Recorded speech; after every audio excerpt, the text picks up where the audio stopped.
Good afternoon, ladies and gentlemen. Great to be here. I've got a headline from the BBC this morning. I always go through, on my phone, look at the headlines. So I want to get it right. It says, UKIP proved right as polls show huge public concern over uncontrolled mass migration. So you saw it? Yes. No, I'm sorry, it didn't exist. It's a bit of fake news.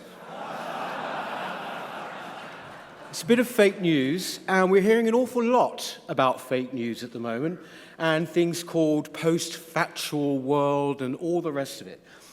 Don't you find that it's very, very odd that at the very time all the liberal orthodoxies of the media are being seriously questioned since Brexit, that we are suddenly starting to hear about fake news and post-factual arguments?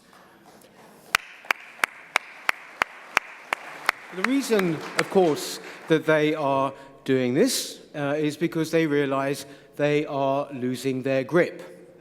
And that is hugely down to us and what we did last year with the referendum, because I don't need to tell you, fact is if you wanted to come out of the EU 10 years ago, or if you even questioned the possibility there might be drawbacks to mass migration, or if you thought there might be drawbacks even to the doctrine of multiculturalism, you were considered a crazy person.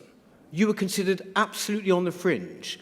Well, the fact is, those are now the true centre of British politics, and that is down to us, and that is why they are fighting back, and that is why they are being so vicious, and we must not let them win.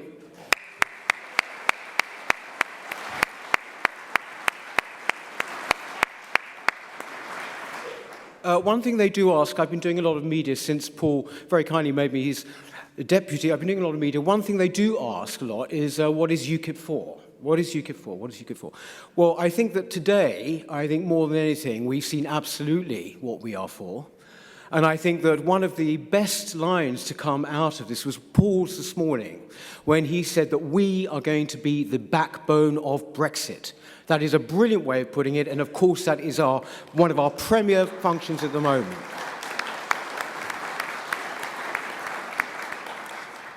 But I would say that hugely important that is, we do have other functions, and I think they're not immediately related to Brexit.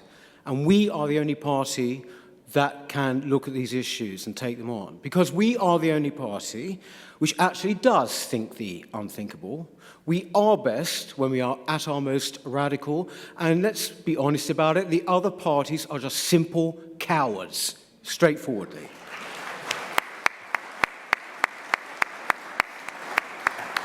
The first one is, without question, we hear the word existential a lot these days, at least I do.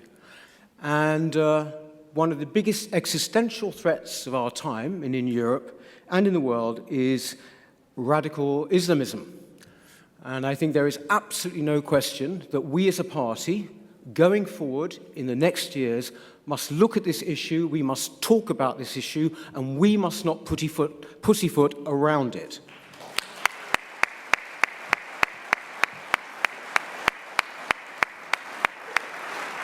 Quite often when I'm asked the questions about this, about radical Islam, and quite often the interviewer, usually on the BBC, will say something like, yes, but you're talking about people coming into the country who want to do damage and harm. Don't you realise that, in fact, the majority of the attacks that we've had, such as 7/7 and Lee Rigby, don't you realise that they are homegrown?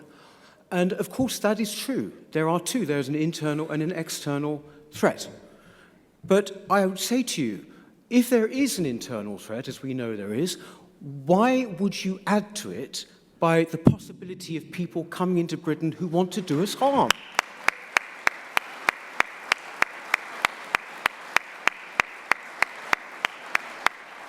It's insane. Why would you do it? No country that wants to survive would behave in that way. And we realize this because it is pure and utter common sense. Of course, one of the reasons I would say why we have that internal threat is because of the terrible failure of the doctrine of multiculturalism. We are a multi-ethnic society, and we want more than anything, and part of my brief as culture spokesman is to promote the idea of an overarching set of British values and British identity which is shared by everybody. But that wasn't multiculturalism. Multiculturalism was more or less saying, keep to your own, even keep your own language. Don't try to integrate in any way with us, because after all, we're pretty terrible. That was the message all the time that was got from the liberal elites and the people who set the tone of our culture. So that is one of the big mistakes which has led to separate communities and to radicalization. And I would say, and these are incredibly serious, essential points about our society, that our very values now are the things that we as a party actually have to challenge, to uphold and to champion, because nobody else will do it.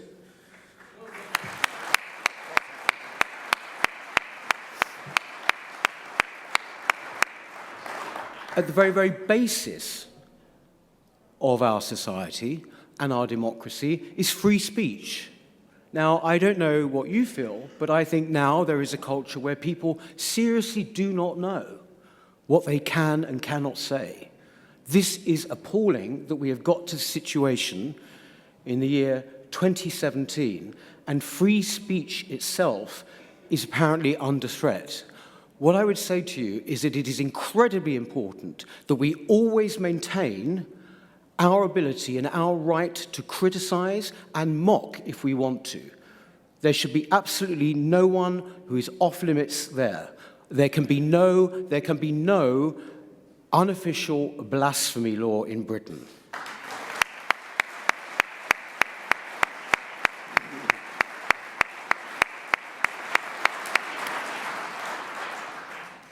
I don't want to be in a country where a young Olympic sportsman messing about on YouTube or whatever is then put to a trial by media, as happened quite recently, and his actual career threatened for just mucking about as a young person and mocking a religion.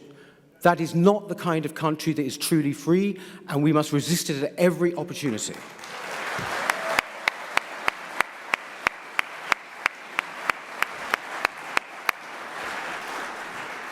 Then there comes supremacy of the law. We've heard a lot about supremacy of our legal system today, and quite rightly. But that means that we have to uphold the integrity of British law alone. We cannot have competing legal systems in this country. And that is why we have to oppose, at every opportunity, the growth of Sharia law.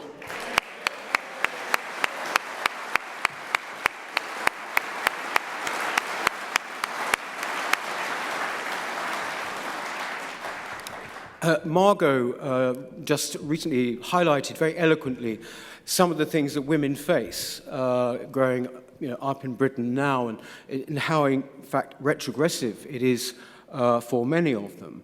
We must never accept practices that are actually alien to our values and indeed our laws. So, for example, to take her example of female genital mutilation, there are now tens of thousands of cases of this. This has actually been illegal since about 1987. There has been one prosecution. It's an utter shame. It's more than a shame. And it's completely, sir, you're absolutely right, it's nothing more than child abuse. And what I would say is that the reason this has been tolerated is misplaced cultural sensitivity like we saw in Rotherham.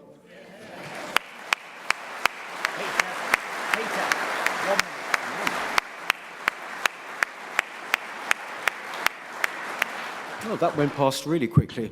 I would say also this. The foundation of how we communicate and how we relate to each other as people is how we see each other, how we look at each other. So I would say, is it not right that you should show your face in a public place? Finally, don't clap. I've got to get on. And the most important thing, we have a project, ladies and gentlemen, we have a project, UKIP, and that is we have got to reverse 50 or 60 years of denigration of Britain and Britishness, which has happened through our educational system. I want to see flags and pictures of the Queen in our schools. Why not?